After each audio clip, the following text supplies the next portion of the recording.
নমস্কার বন্ধুরা, আমার ছোট্ট গোপাল চ্যানেলে সবাইকে স্বাগতম। সবাই কেমন আছো? আশা করি সকলেই ভালো আছো। আমি আছি অনেক ভালো। বন্ধুরা, আজকে চলে এসেছি তোমাদের সাথে শ্রীমদ্ ভগবদ গীতার দ্বিতীয় অধ্যায়টা আলোচনা করব। তো চলো বন্ধুরা, ভিডিওটা কেউ স্কিপ করো না, পুরো ভিডিওটা দেখার জন্য অনুরোধ রইল। আশা করি তোমাদের ভালো লাগবে। তো চলো বন্ধুরা, দ্বিতীয় অধ্যায়টা আমি শুরু করছি। দ্বিতীয় অধ্যায়ে বলা হয়েছে বঙ্গানুবাদ। সঞ্জয় বলিলেন, শ্রী মধুসূদন সেই কৃপাবৃষ্ট সচল নেত্র বিষাদিত অর্জুনকে বলিলেন। শ্রী ভগবান বলিলেন, হে অর্জুন, এই সংকট সময়ে তোমার কোথা হইতে অনার্য চরিত্র, অখ্যাতিকারক এবং স্বর্গের বাধা স্বরূপ এই মোহ আসিল?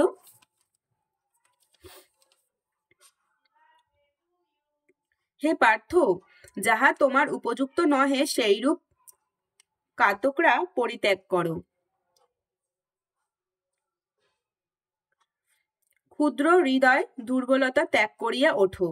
অর্জুন বলিলেন, হে অরিসুদন, কি রূপে আমি পূজনীয় ভীষ্ম ও দ্রোণসহ বাণ দ্বারা যুদ্ধ করিব? মহানুভব, গুরুজনকে হত্যা না করিয়া ভিক্ষায় ভক্ষণ শ্রেয়। কিন্তু ইহাদের বধ করিলে উহাদের শোণিত রঞ্জিত রাজস্ব ভোগ করিতে হইবে। যুদ্ধে যদি আমরা জয়লাভ করি অথবা উহাদের দ্বারা পরাজিত হই, এর মধ্যে কোনটি মঙ্গলজনক বুঝি না।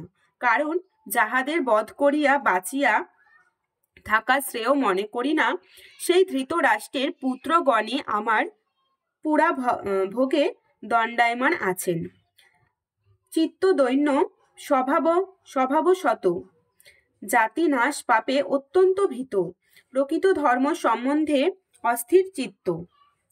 শ্রেয় এবং নিশ্চিত কি, তাহা তুমি ঠিক করিয়া বলো। আমি তোমার শিষ্য ও শরণাগত, তুমি মঙ্গলময় উপদেশ দাও।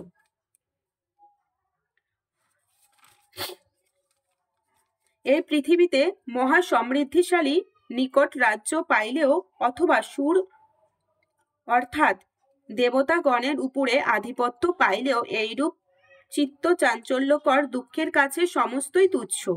সঞ্জয় বলিলেন, আলস্য শূন্য শত্রু জয়কারী অর্জুন হষিকেশকে এই সমস্ত বলিয়া আমি যুদ্ধ করিব না বলিয়া মৌন হইয়া রইলেন। হে মহারাজ, উভয় পক্ষীয় সেনা গণের মধ্যে দুঃখিত ও বিপন্ন অর্জুনকে দেখিয়া সহাস্যে শ্রীকৃষ্ণ বলিলেন, শ্রী ভগবান বলিলেন, যাহা শোকের অনুপযুক্ত সেই বিষয়ে অনুশোচনা করিয়া প্রাপ্ত অর্থাৎ পণ্ডিতের মতো কথা কেন বলিতেছ? জ্ঞানী পণ্ডিতেরা জীবিত বা মৃত কাহারও জন্য শোক করেন না। তারা উপস্থিত রাজন্য বর্গ, তুমি যে আগে আমি যে আগে ছিলাম না তাহা নহে, আমার পরেও যে থাকিবে না তাহাও নস্কে। সকলতার জীবনেই যেমন বাল্য, যৌবন ও বার্ধক্য এই তিনটি অবস্থা আসে, সেই রূপে মৃত্যু একটি অবস্থা মাত্র। ইহাতে জ্ঞানী পণ্ডিত বিচলিত হন না।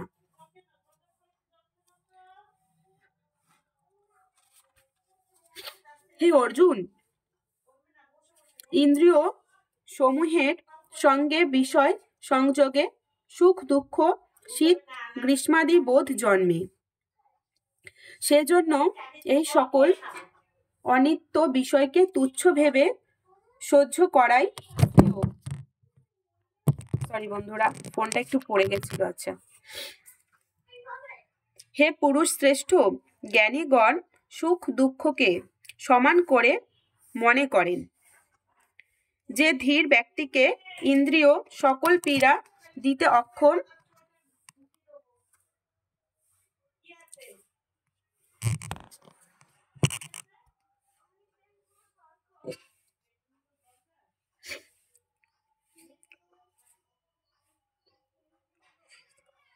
অনিত্য বস্তু অস্তিত্বহীন, নিত্য বস্তু অবিনাশী, অনিত্য ও নিত্যের তত্ত্ব নির্ণয় করিয়াছেন, যিনি বিশ্বব্যাপী বিরাজিত, তাহাকেই অবিনাশী জানিবে।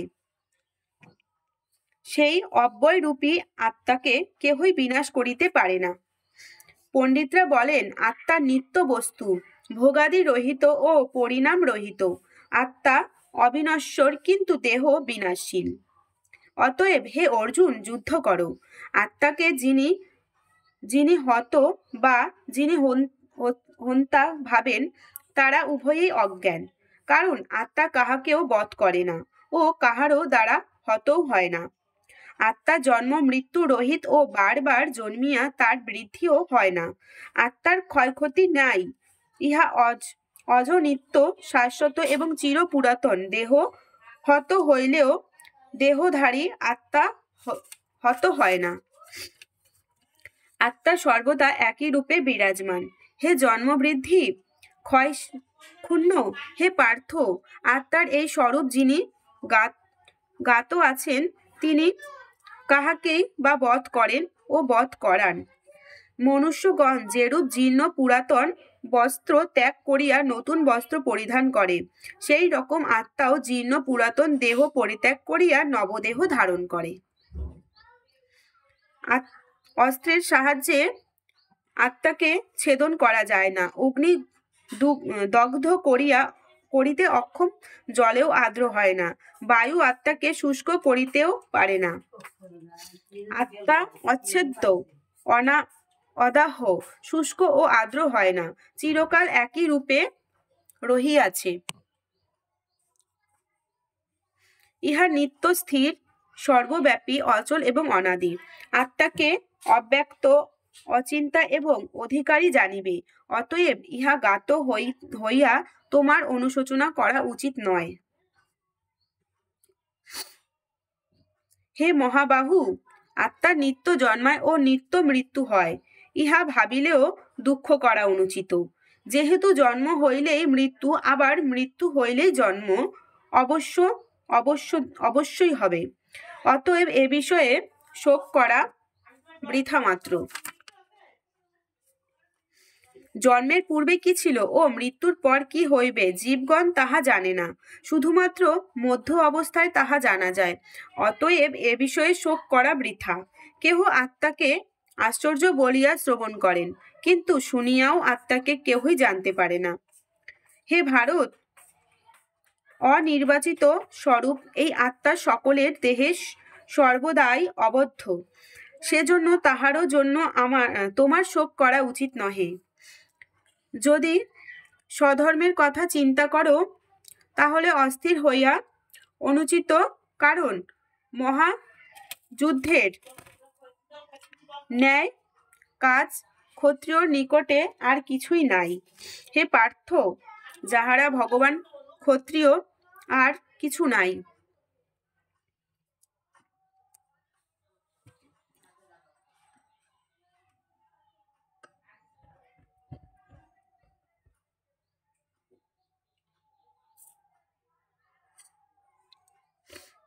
হে পার্থ, যাহারা ভাগ্যবান ক্ষত্রিয়, তাহারাই দৈব যোগে স্বর্গদ্বারের ন্যায় এই যুদ্ধের সুযোগ পাইয়া থাকেন।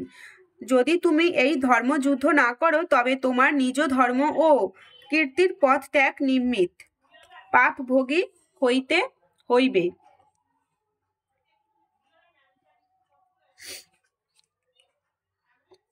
অকীর্তির জন্য লোকে তোমার নিন্দা করিবে। যাহারা মানি, সেইরূপ ব্যক্তির অকীর্তির চেয়ে মৃত্যুই শ্রেয়।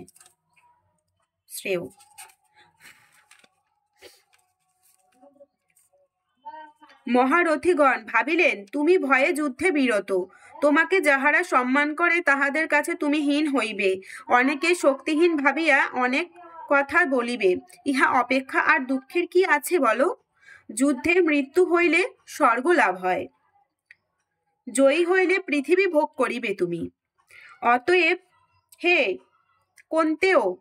কৌন্তেয়, যুদ্ধের নয়, স্থির মনা হও। সুখ দুঃখ, লাভ ক্ষতি এবং জয় পরাজয় সমান চিন্তা করিয়া যুদ্ধ করো। ইহাতে পাপ ভাগী হইবে না তুমি। আমি তোমাকে অত্যন্ত সম্বন্ধে উপদেশ দিলাম।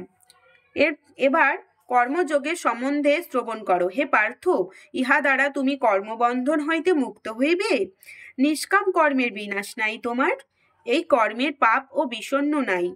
এর মহাভিত্তি অর্থাৎ সংসার বন্ধন হইতে মুক্ত হওয়া যায়। হে অর্জুন, নিষ্কাম কর্ম দ্বারা বুদ্ধি এক বিষয়ে স্থির হয়। এক বিষয়ে যাহার মনস্থির হয় না, কামনার নিমিত্ত তাহার মন ও বুদ্ধি নানা দিকে ধাবিত হয়। মনীষীগণ কর্মফল পরিত্যাগ করিয়া জন্ম ও সংসার বন্ধন থেকে মুক্ত হইয়া মুক্ত লাভ করেন। যখন তোমার বুদ্ধি মোহস্বরূপ পাপ হইতে উত্তীর্ণ হইতে পারিবে, তৎক্ষণাৎ তুমি শুনিবার যোগ্য বা যাহা শুনিয়াছ সেই কর্ম ফল হেতু বৈরাগ্য লাভ করিবে। বহু প্রকার বৈদিক ও লৌকিক কর্মযোগের কথায় তোমার মন চঞ্চল হইয়া আছে। যে সময় চঞ্চল মন নিশ্চল রূপে সমাধিতে স্থির হইবে, তখনই তুমি যোগ যুক্ত হইবে। অর্জুন বলিলেন, হে কেশব, ব্রহ্মজ্ঞানী যোগীর কি লক্ষণ? তিনি কিরূপ কথাবার্তা বলেন, বসেন ও চলাফেরা করেন? শ্রী ভগবান বলিলেন, হে পার্থ, যে সময় যোগী সর্বপ্রকার কামনা ত্যাগ করিয়া আপনার মধ্যে সন্তুষ্ট থাকেন, তখনই তিনি স্থির প্রজ্ঞ বলিয়া জানিবে। যিনি দুঃখে অবিচলিত, সুখে স্পৃহাশূন্য এবং অশক্তিহীন, নির্ভীক এবং ক্রোধ শূন্য, তিনি স্থিতপ্রজ্ঞ। শুভ ফলে যে ব্যক্তি আনন্দিত বা কোনো প্রকার বিকারগ্রস্ত হন না, তাহারই প্রজ্ঞা প্রতিষ্ঠিত বলিয়া জানিবে তুমি। মনস্থির ব্যতীত আত্মজ্ঞান লাভ করা অসম্ভব।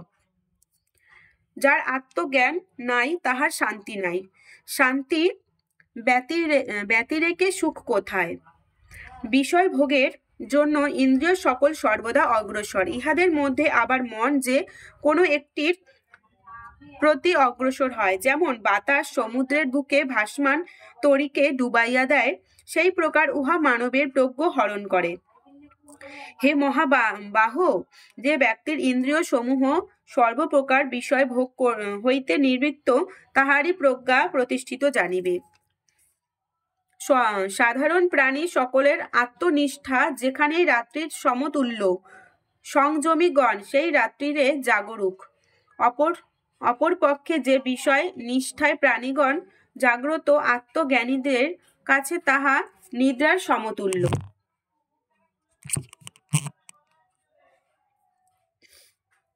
অসীম জলরাশি পূর্ণ সমুদ্রে যেরূপ নদ নদীর জলরাশি আসিয়া বিলীন হয় কিন্তু পরিবর্তন হয় না, সেইরূপ জ্ঞানী ব্যক্তিগণ ভোগের মধ্যে থাকিয়া ও শান্তি পান, কিন্তু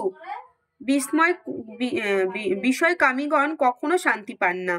যে ব্যক্তি সর্বপ্রকার কামনা ত্যাগ করিয়া অলঙ্কারহীন, স্পৃহাহীন ও মমতাহীন হইয়া সংসারে থাকেন, তিনি প্রকৃতপক্ষে শান্তি লাভ করেন। হে পার্থ, ব্রহ্মনিষ্ঠায় অবস্থিতি ইহাকেই বলা হয়। এই ব্রহ্মনিষ্ঠা লাভ হইলে সংসার মোহে জীব আর আবদ্ধ হয় না। মৃত্যুকাল পর্যন্ত এই নিষ্ঠায় অবস্থিত থাকিলে জীবের ব্রহ্ম নির্বাণ লাভ হয়ে থাকে।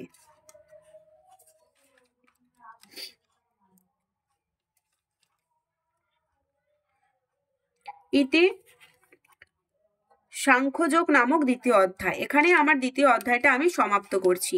তো বন্ধুরা, আজকের ভিডিওটা কেমন লেগেছে অবশ্যই কিন্তু কমেন্টে লিখতে জানাবে না। যদি ভিডিওটা ভালো লাগে তাহলে অবশ্যই আমার ছোট্ট গোপাল চ্যানেলটা সাবস্ক্রাইব করে দিয়ে যাবে আর বেল আইকনটা টং করে বাজিয়ে দিয়ে যাবে। তো দেখা হচ্ছে তোমাদের সাথে নতুন ভিডিওতে। তো চলো বন্ধুরা, আজকের মতো সবাইকে টাটা। আসছি আগামীকাল তৃতীয় অধ্যায় নিয়ে। তৃতীয় অধ্যায়টা এর পরের দিন আমি পড়ে তোমাদেরকে শোনাবো। তৃতীয় আছে, পঞ্চম আছে, পরপর অনেকগুলো অধ্যায় আছে, তো সেগুলো অবশ্যই তোমাদেরকে পড়ে শোনাবো। আজকে দ্বিতীয়টা পর্যন্ত পড়লাম, পরপর অনেকগুলো অধ্যায় আছে। তো চলো বন্ধুরা, আজকের মতো সবাইকে টাটা। সবাই ভালো থেকো, সুস্থ থেকো। আর আমার ভিডিওটা কেমন লেগেছে কমেন্টে কিন্তু জানাতে একদমই ভুলে যেও না, অবশ্যই কমেন্টে জানিও। তো সবাই ভালো থেকো, সুস্থ থেকো। আজকের মতো সবাইকে টাটা।